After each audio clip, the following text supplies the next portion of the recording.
llega acá, se desvía y la imagen no llega a la retina, pasa, o sea, teóricamente se formaría detrás de la retina.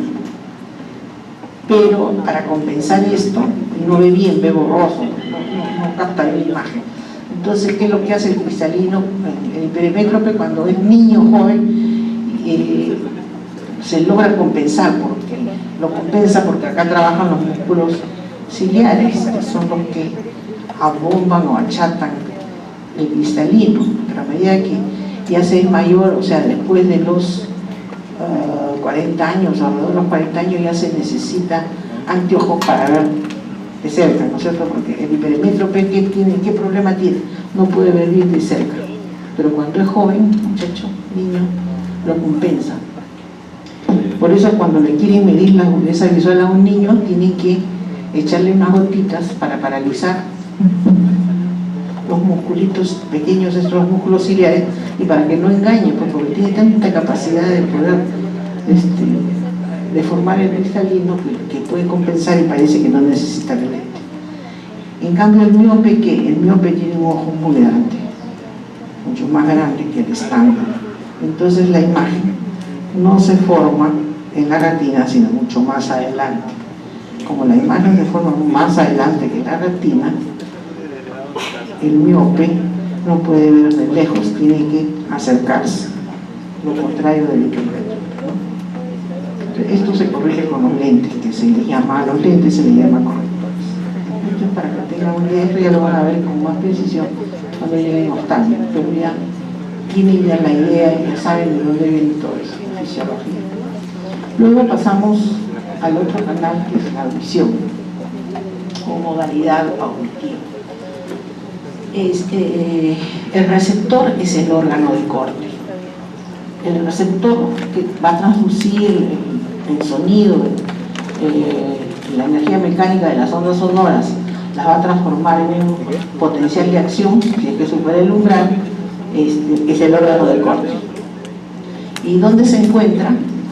El receptor se encuentra en la cóclea, en el oído interno. Después este receptor que se encuentra en el caracol o cóclea del oído interno va a hacer sinapsis con la primera neurona que se encuentra también en el oído interno, pero en el ganglio espiral. Vamos a ver en un dibujo que está, digamos, cerquita. Esta primera neurona hace sinapsis, se dirige hacia la segunda neurona, o sea, estos axones de acá del ganglio espiral salen por el nervio auditivo y llegan al puente, donde están los núcleos cocleares y donde está la segunda neurona. Hacen sinapsis con la segunda neurona y estos axones de esta segunda neurona van a subir por el puente hacia el tálamo. Una parte sigue por el mismo lado y otra parte se cruza. Y se dirigen a los tuberculos cuadrigéminos inferiores, que está la tercera neurona. La tercera neurona, los axones de esta tercera neurona siguen subiendo y se van hacia el cuerpo geniculado medial del tálamo, o sea, así como la visión está en el cuerpo geniculado lateral, está en el geniculado medial, van hacia el tálamo y ahí el tálamo hace otra conexión porque está la cuarta neurona, y esta conexión es una estación que va filtrando y va regulando la información que va subiendo, y de ahí manda sus axones hacia la quinta neurona que se encuentra en la corteza auditiva, que está en el área 41 de Heche, que es en el lóbulo temporal, en la parte superior del lóbulo temporal. Aquí vamos a ver en este dibujo el oído, de la oreja, el pabellón auricular externo. El pabellón auricular externo funciona pues como una antena parabólica y tiene esta forma para poder captar bien las ondas sonoras y las concentra y pasan por el conducto auditivo externo, ¿no es cierto? En el conducto auditivo externo estas ondas sonoras vienen así y van a chocar con el tímpano. El tímpano es una membrana delgadita que está donde termina el conducto auditivo externo.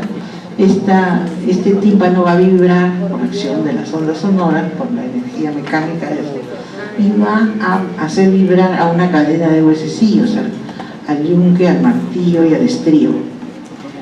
Entonces estos 3 huesecitos que están en el oído medio hacen contacto, acá están, con una ventanita, con la ventana oval de la cóclea, que es esto, de acá. Este es la cóclea, el oído interno.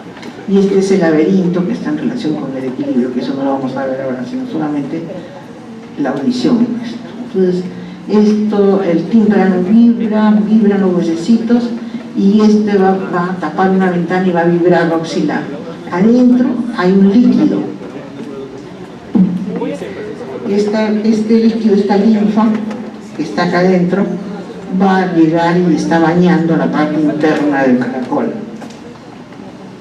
Cuando en cada parte del caracol, o sea, en cada canal del caracol, esto que está en forma helicoidal, este es un corte transversal de un canal de caracol, vemos que en la mitad está el órgano de corte, este es el receptor.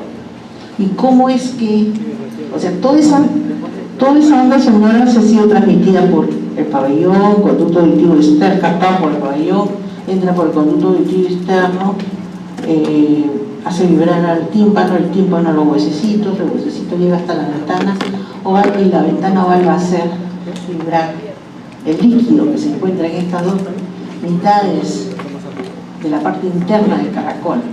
Pero en esta parte aquí, como un diafragma, están los receptores, que es el órgano de corte. Este órgano de corte va a captar las ondas. ¿Y cómo las capta? Porque esta vibración que se transmite al líquido acá va a mover a esta membrana que se llama la membrana tectórica. Es una membrana muy delgadita que está acá encima del órgano del corte. Cuando esta membrana vibra, va a mover unos cilios, porque este órgano del corte tiene unas células medias cilíndricas, como la ven acá, y ciliadas, que están cerradas. Cuando vibra y las abre, es que deja pasar y produce una depolarización. Una depolarización que, si pasa el umbral, se va a convertir en un potencial de acción. Este potencial de acción va a pasar acá, aquí al gángulo espiral, donde se encuentra la primera neurona, que estaba también, como les había dicho, en el oído interno, acá en el caracol. Estas axones van a salir y van a formar el nervio auditivo, que se dirige al tronco, donde están los núcleos cocleares. Aquí está el órgano de corte, otro dibujito que es un corte transversal de la cóclea. Acá está la telita, ustedes ven cómo está la telita, la mueven, y acá están las células pilosas del órgano de corte, porque tiene esos pelitos. Ahora, ¿y por qué son importantes esos pelitos? Porque esos que la lámina tectórica la mueve, van a abrir unos canales de potasio y van a producir la depolarización. A producir la depolarización, entra el calcio por aquí y se van a eliminar las vesículas de neurotransmisores que van a pasar a la primera neurona. Entonces el cilio, cuando se estira, quiere decir que el canal está abierto y que ingresa potasio. Al aumentar el potasio, o sea, cuando se estira por la transducción, se abre el canal, ingresa el potasio, y al aumentar el potasio intracelular se depolariza. Al depolarizarse, se activan los canales de calcio, como les he dicho, regulados por voltaje. Al abrirse los canales de calcio, se liberan los neurotransmisores. Una vez liberado el neurotransmisor, van a activar a las células del ganglio espiral y se van a transmitir toda la información hasta llegar a la corteza temporal auditiva. Acá está el canal de potasio, está cerrado, pero cuando se mueve la telita que justo está encima de los cilios, se va a abrir, va a entrar, se mueve acá, se desplaza, se abre, entra el potasio, se depolariza. Estos se llaman los estereocilios, y pasa y después se vuelve a cerrar y entra en reposo. Una vez que se produce, acá está, está otra vez el ganglio de Corti, el órgano de Corti, que es el transductor que lo pasa al ganglio ciliar, que está al costadito ahí en el oído interno. Salen los axones y se lo llevan a los ganglios cocleares que están en el puente, que son 4 ganglios cocleares, un ventral, un dorsal. Parte de estos axones cruzan la línea media y se van por el lado contralateral hasta llegar a la corteza temporal, y otra parte sigue por el mismo lado. Es por esta razón que en problemas de audición, si se produce un infarto acá, en esta área temporal, no se pierde la audición de ese lado, o como haríamos la semejanza o la comparación con la visión con el campo visual que sí hay en mianopsis. Aquí no hay, porque la información, una sigue por el mismo lado y la otra va para el otro. O sea, cada lóbulo temporal recibe información de su lado y del lado contralateral. Por eso es que no hay. Para que hubiera sordera por causa de lesión de la corteza temporal, tendría que haber lesión de ambas cortezas auditivas. Otro detalle, bueno, estábamos aquí, que llegamos a los ganglios cocleares y aquí sube, ya sea por su mismo lado o por el lado contralateral, y llegan a los núcleos de los colículos inferiores, donde está la otra neurona.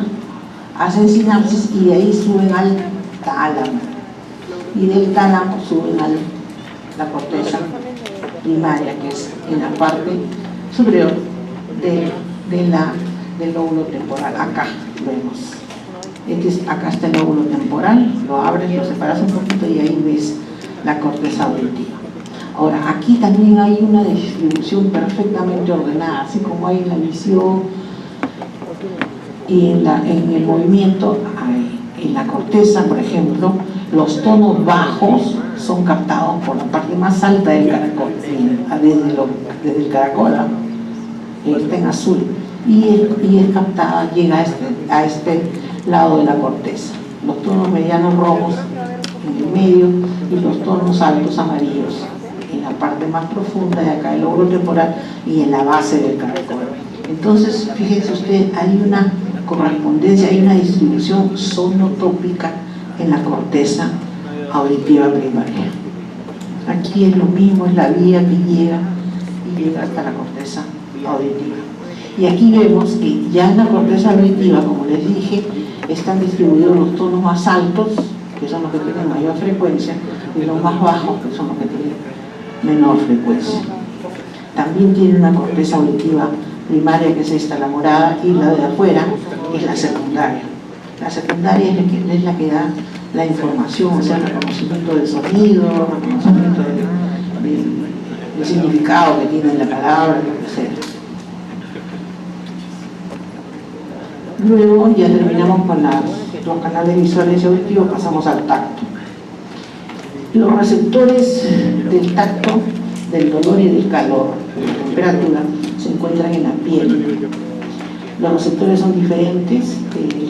Los receptores del tacto son los pachitos de Meissner, que son los que se deforman por la presión del contacto, del tacto. En cambio, la de dolor y calor son terminaciones libres. Estos receptores hacen contacto con la primera neurona sensitiva de la sensibilidad somática.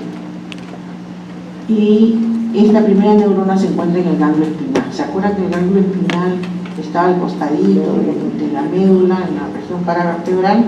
Ahí entra la información por la raíz posterior a la segunda neurona, al asta posterior de la médula, donde se encuentran las neuronas sensoriales.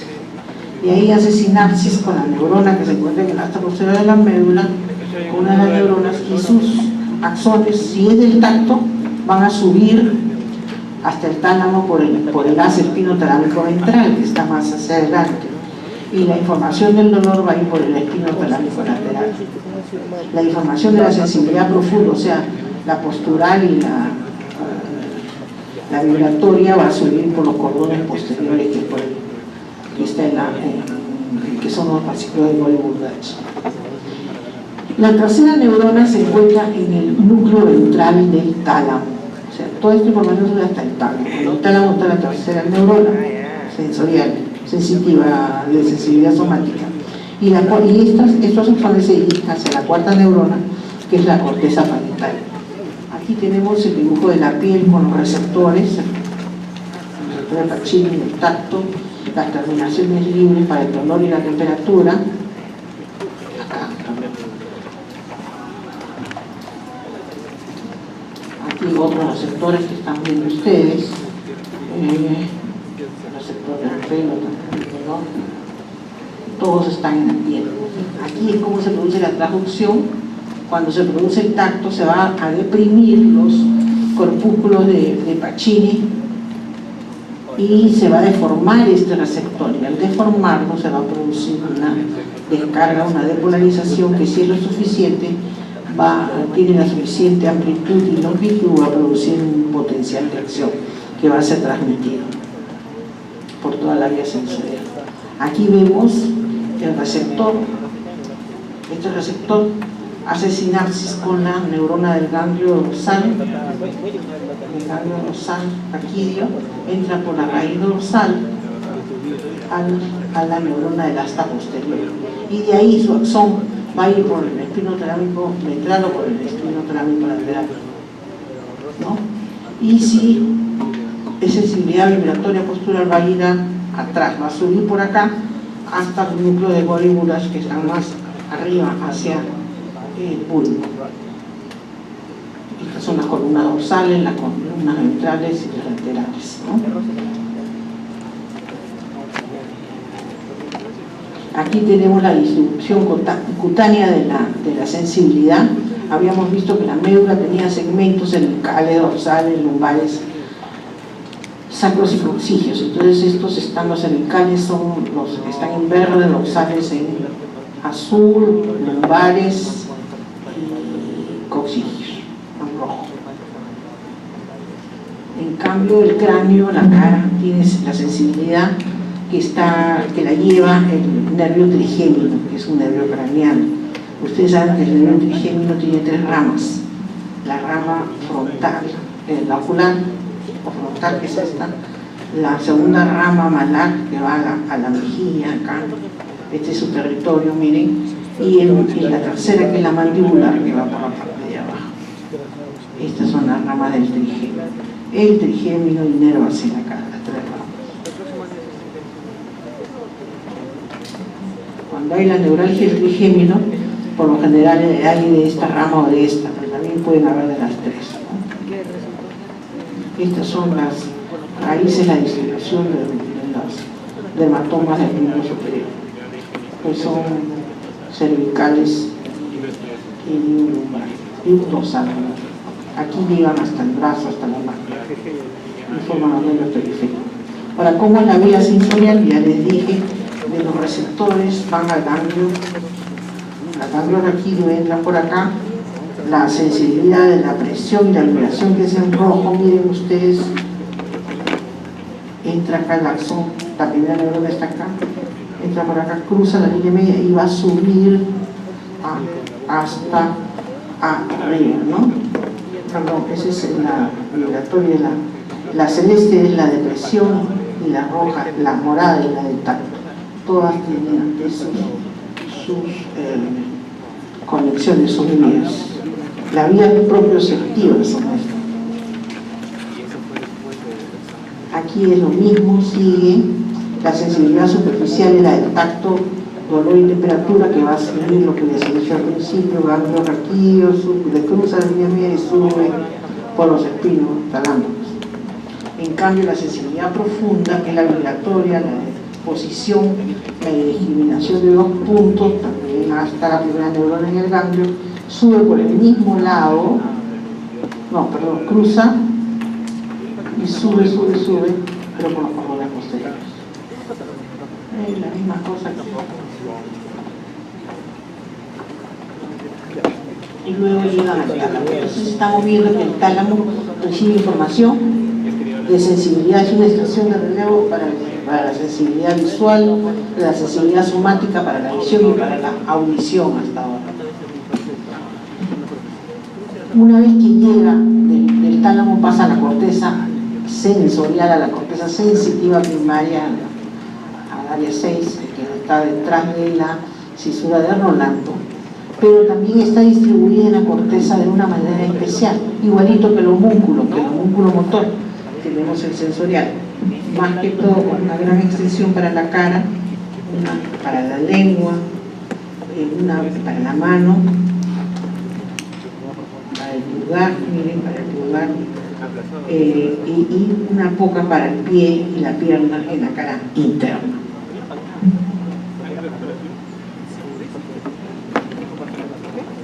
Y estas son las áreas de asociación cortical de la parte sensitiva. O sea, con estas áreas nosotros podemos reconocer mediante el tacto y sin ver el objeto, podemos saber, tocándolo,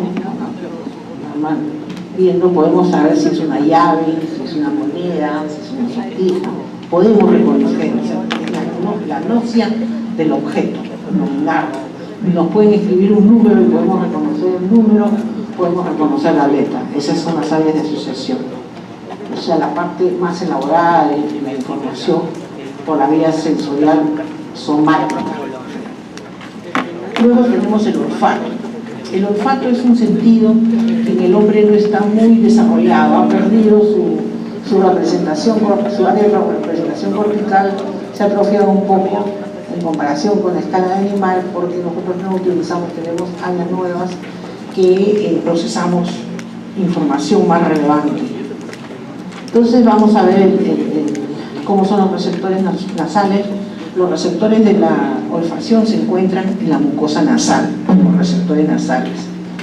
Y la vía sensorial olfatoria se inicia en los receptores que se encuentran en el epitelio olfatorio de la nariz, pero ¿en qué parte? No es en todas, sino es en la parte posterior y superior del septum nasal y de las paredes nasales de la cavidad nasal. No es en la parte más anterior, sino en la parte más posterior.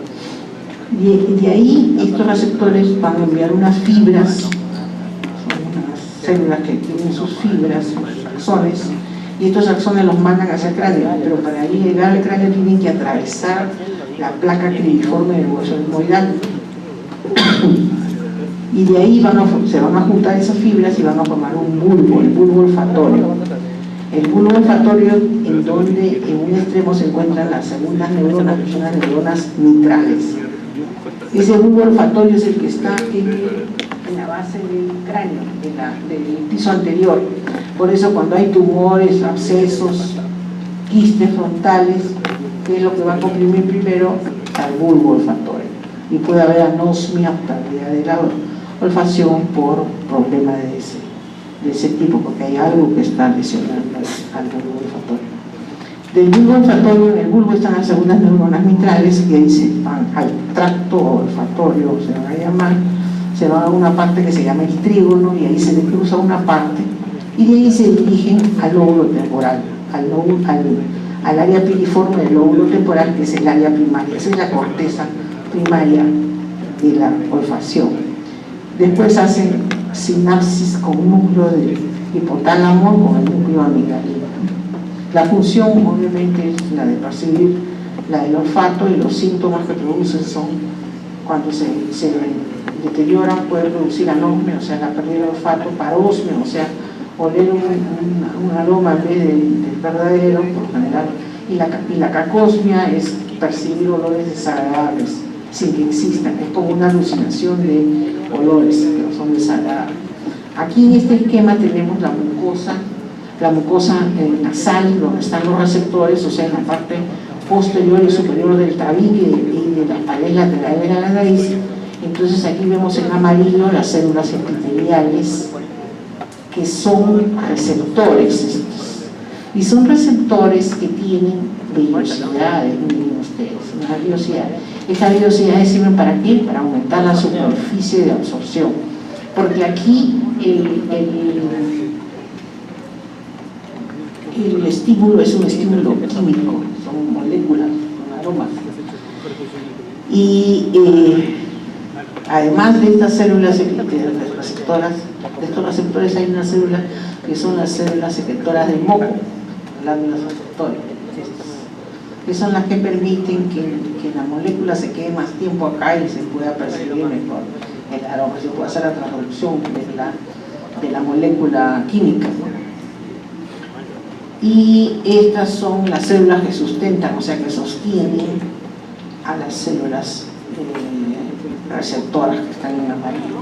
Ustedes ven que varias células receptoras amarillo se juntan y forman las fibras olfatorias. Estas fibras olfatorias, estos axones van aquí a atravesar la lámina activosa del hueso etmoidal, o sea, acá está el hueso etmoidal bien delgadito, por acá la atraviesan y ya entran al piso anterior del cráneo.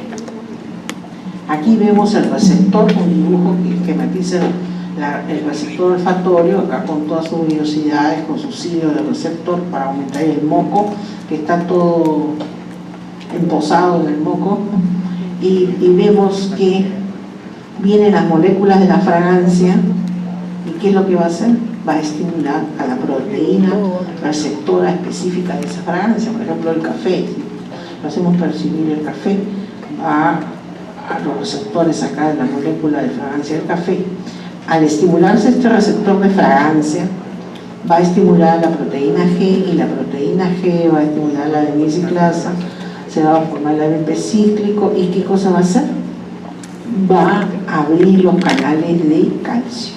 Al abrirse los canales de calcio, entra el calcio y se abren los canales de cloro y sale el cloro, y se produce una depolarización de la membrana.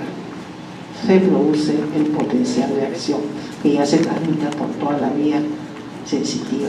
¿Cuál es la vía sensitiva? Acá están los receptores en la mucosa de la nariz, los filetes olfatorios atraviesan el hueso etmoidal, llegan al piso anterior del cráneo, acá está el bulbo olfatorio, donde se encuentran las células vitrales, las células neuronas. De ahí van al trígono, que es esto, y de ahí ya se van al lóbulo piriforme del lóbulo temporal, y de ahí hacen sinapsis con la amígdala y con el hipotálamo. Es toda la vida sensitiva olfatoria. Aquí tenemos el bulbo y vemos todo lo que hace, cómo va. No va al tálamo. Han descrito que ciertos axones van al tálamo de una parte, pero es muy poco. Prácticamente se considera que el canal olfatorio no pasa por el tálamo. Luego vemos el último, que es el gusto. El gusto también reacciona ante moléculas químicas, o sea, tiene quimioreceptores. ¿Dónde se encuentran? Se encuentran en la lengua. Ustedes saben que en la lengua están las papilas gustativas. La papila gustativa de la lengua, las que están en la parte anterior de esta B, están inervadas por el nervio facial, y las de acá por el noveno nervio, ¿no? Las de atrás, las más posteriores, las que están más pegadas a la faringe. Dentro de las papilas gustativas, que son estas, están las yemas gustativas, que son los verdaderos receptores y que reaccionan a los sabores. Estas yemas gustativas tienen también cilios, tienen microvellos. Acá vemos, son varias células, y se crean un moco, y también son para que tengan mayor superficie de contacto con los receptores. Entonces aquí la señal sensorial es captada, se transforma en un potencial de acción que lleva la señal sensorial codificada para determinado sabor. Abren los canales de calcio y se produce el potencial. Aquí lleva toda esta información. Entonces vamos a ver que para los diferentes, algunos sabores, hay diferentes formas de transducción.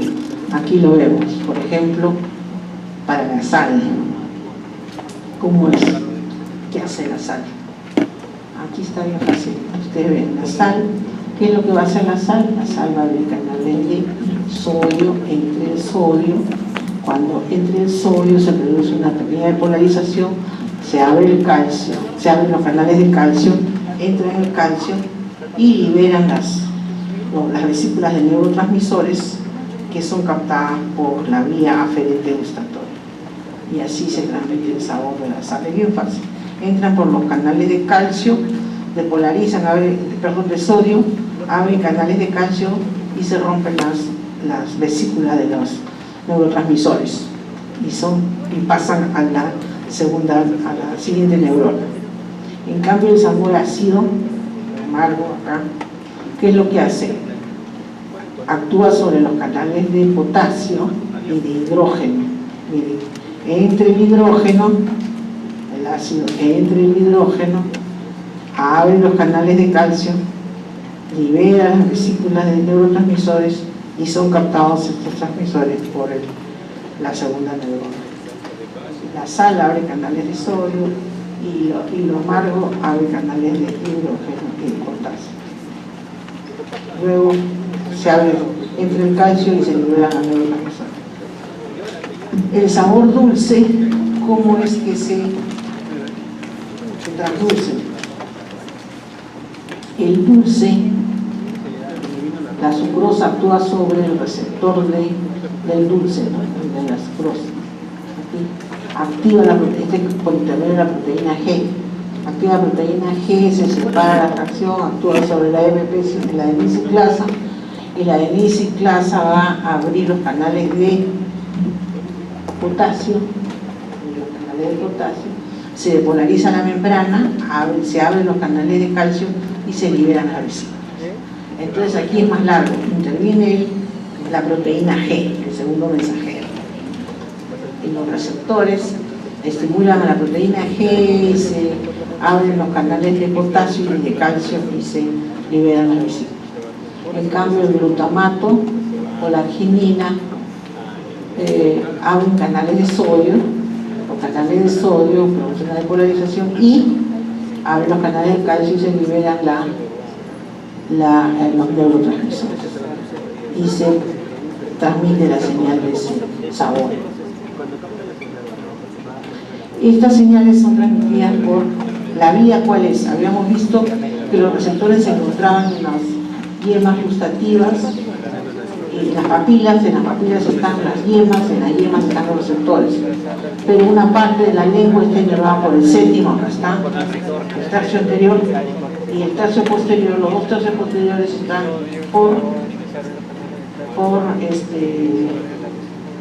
inervados por el 9 y por el 10, y ahí van al núcleo gustativo del tracto solitario, o sea, del décimo nervio, de ahí van al hipotálamo, al núcleo amigdalino y a la corteza receptiva, que también es en el lóbulo temporal. O sea, el lóbulo temporal recibe la información del sabor y del olor, ¿no? Esto sí pasa por el cuerpo geniculado, por el cuerpo geniculado, la entrada es por el nervio séptimo, por el 9 y por el 10. Y de ahí sube hasta el tálamo y del tálamo ya pasa a la corteza temporal, que es en la parte